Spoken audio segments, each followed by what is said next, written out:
The following is an excerpt from the novel Promo Cowboy by Barry Fitzsimmons, read by the author. Chapter 18.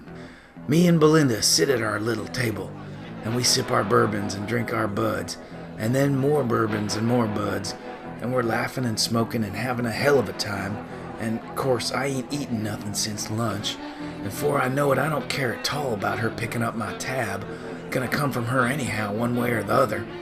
Heck, I'm even warming up to all her talk over the old times at LTV, and that woman drops names like Bad Potatoes, like Duvatine Scraps, that jingle writer who turned his back on all us in promos to scratch out some alleged hits that were one time all the rage in clubland, and old Sam Ballett, the founder of TV Station, who of course made his name off that LTV launch, plus a few other folks from back in them 1980s when the cable industry caught fire. Yes, sir, the Reagan era. What a time it was. Of course, I heard the same gossip over the years, from plenty of folks at industry parties and such, oftentimes in a braggadocio that made my eyebrows go up. Wasn't never sure what or who to believe, only I figure I know now, on account of Belinda speaks like one with authority, confident and settled like. Her oft-told tales ring true, all right. Not at all like when they come from them drunken and bitter promo cowboys and whores who are all a bit road-weary, scarred from battle and peaked from spending so much time in a dark edit room. Of course, thinking about promo whores makes me think how I ought to make sure I don't say them actual words to my client, lest I end up with a slap, or maybe worse. Anyhow, Belinda's a reliable narrator if there ever was one. Awful pleased I am just to associate with her, and her buying the drinks. Our conversation winds like a lazy river, left, right, and straight ahead, till it finally doubles back to the original topic, Willie Schubermiller. Seriously, what does that nickname mean? Why Triple Threat? Problem is, I ain't able to shield Belinda's line of inquiry no more on account of I dropped that shield so I could pick up a shot glass. Well, shoot. Triple Threat's just a name we give old Willie on account of my mouth keeps moving, and all them words I've been trying not to say just plain spill out. Feels good, it does, even if deep down I know it ain't right, and I tell that woman all about how I come to meet Willie after being in New York only a few months, and how I was just a freelance gun for hire, while Willie had himself one of them boutique agencies, the Willie Machine, a pompous title to my thinking, and how folks in the promo world all seemed mesmerized on account of it, and they all clamored to work with him and his machine, and it was like he was more than just a man, but some sort of god, of course with a small g, and how he seemed to run his business uncontested like it was wartime and he was getting contract work without having to submit no bids, and how a lot of smaller agencies couldn't compete, and his machine just kept growing, with more and more promo campaigns and station launches and redesigns and all the rest coming straight to him, to the point where all them other boutique agencies had to shut down. Meantime, old Promo Cowboy just kept his head down, flying under that radar, getting his day rates like always, and a lot of folks were saying how I ought to do business more like Willie, put together my own little concern that'd compete with his, maybe bring him down, or even out the field anyhow, on account of they said to my face how I was maybe the best freelance in town. Of course, they might have been blowing smoke.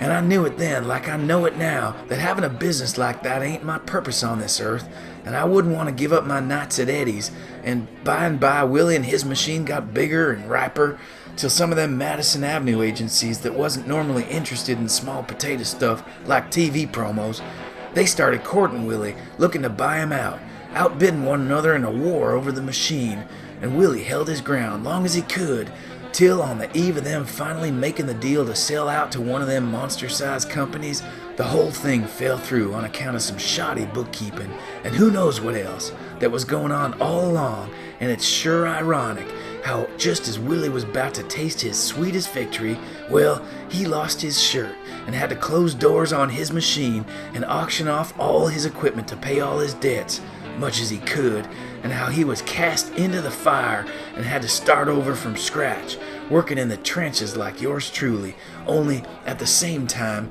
he was sort of reborn with all his evil, manipulative-like powers sort of doubled, tripled even, only that ain't why we call him Triple Threat. Belinda makes to interrupt me, begging, "What does triple threat mean?" Only I'm on a roll. Willie lost a fortune, I guess, only he gained a new perspective on how to take advantage of honest, hard-working folks, and he's developed some trade practices that are about as unwholesome, I'd warrant, as Beelzebub's midnight snack. Yep, you'd think he'd had it in for some of his brothers and sisters in the trade, like maybe he's not only out to compete with them, but ruin them as well. Take them all down, all the promo cowboys, and all the promo whores. Belinda's eyes bug wide open. I'm sorry, promo whores? That's right, I say, and don't let's forget about the cowboys too. She cuts me off again, but good, eyeballing me in a client-type fashion, which she ain't done all night. What exactly is a promo whore? Of a sudden it feels like I'm falling backwards. A girl freelance, that's all. And a boy freelancer is a promo cowboy? Yes, ma'am. So, one's a cowboy and the other is a whore. She starts looking left and right and shifting in her seat, like she's maybe gotta visit the ladies' room. Them are just umbrella terms, Belinda, terms of respect and endearment. You call a woman a whore out of respect? Not all the time. Truth is, I don't say it much in mixed company, on account of... It's offensive. It's really offensive. Sorry, ma'am.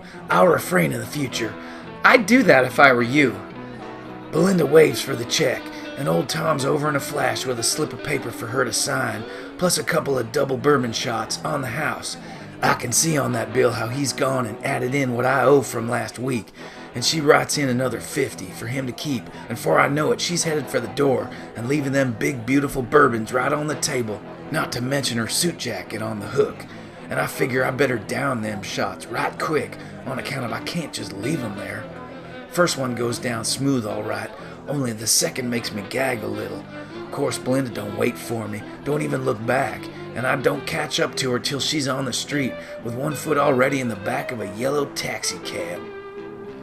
"Damn, Belinda, I sure am sorry," I call to her, only the words don't come out right, on account of the burn in my throat. "Didn't mean no harm at all." Of course, that woman don't say nothing, just grabs that suit jacket from me like I'm a purse snatcher, and she pulls that door shut, and off she goes in that taxi. And just like that, my meeting with Belinda's over, and her and me didn't never talk over that job she was offering, which is the whole reason for the meeting in the first place. Shoot!